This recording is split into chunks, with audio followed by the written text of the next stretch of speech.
News جو دیکھی لگی ہوئی تھی ایمرجنسی، حیرت زدہ سب بیٹھے تھے، سوچ میں گم تھے یہ کیسے ہوا۔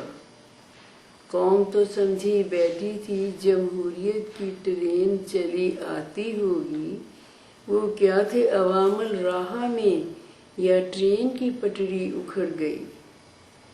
آج مجھے پھر اپنا بچپن یاد آیا، جب میں 11 سال کی تھی، پاکستان کی جنت کو اپنے خوابوں میں بسا کر اپنے خاندان کو خون میں نہاتے دیکھا، اور پھر معلوم نہیں بچا کھچا خاندان بمیں میرے کس طرح پہنچا۔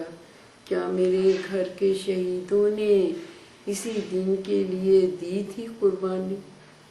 کیا یہ نوجوان جن کو سونپی گئی سرحدوں کی تھی نگہبانی، کیا ہمیشہ یہی کردار رہے گا ان کا؟ دل نے جب چاہا اپنے ہم وطنوں پہ کر دی گئی چڑھائی۔ عدلیہ تو کبھی پہلے بھی آزاد نہ تھی، بے گناہ لوگوں نے آزاد کرانے میں اپنی جانوں کی لگا دی بازی۔ انصاف کی باتیں کبھی بھولے سے بھی نہ کرنا، ورنہ جسٹس کی طرح سر عام ہوگی پھر بار بار پٹائی۔ جس ملک کے جسٹس، وکلا اور صحافی سر عام پٹیں گے، سوچو کس قدر دنیا میں ہوتی ہوگی رسوائی۔ تبصرے، تجزیے غم دل سے جو کر رہے تھے صحافی، ان کی آنکھوں میں بھی آنسوؤں کی جھلک آج نظر آئی۔ جھوٹے وعدوں پہ نہ خوش ہونا کبھی بھی یارو، نہ کبھی تم سے ہمیشہ غربت دور ہوگی، نہ کبھی بدحالی ختم ہوگی اور نہ آئے گی خوشحالی۔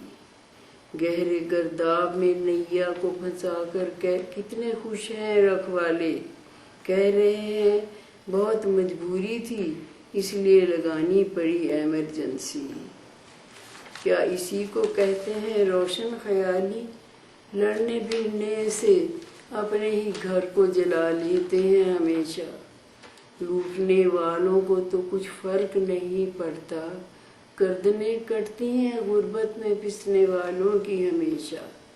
چرچا تو ہر روز یہی تھا کہ آنے والی ہے روشن خیالی، کیا اسی کا نام ہے روشن خیالی؟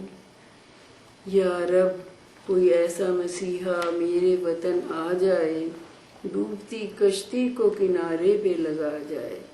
یا رب اس ملک کو بچا لو، ڈوب رہا ہے یہ سفینہ، بچا لو یا رب، میری دعا سن لو یا رب، ڈوب رہا ہے یہ سفینہ۔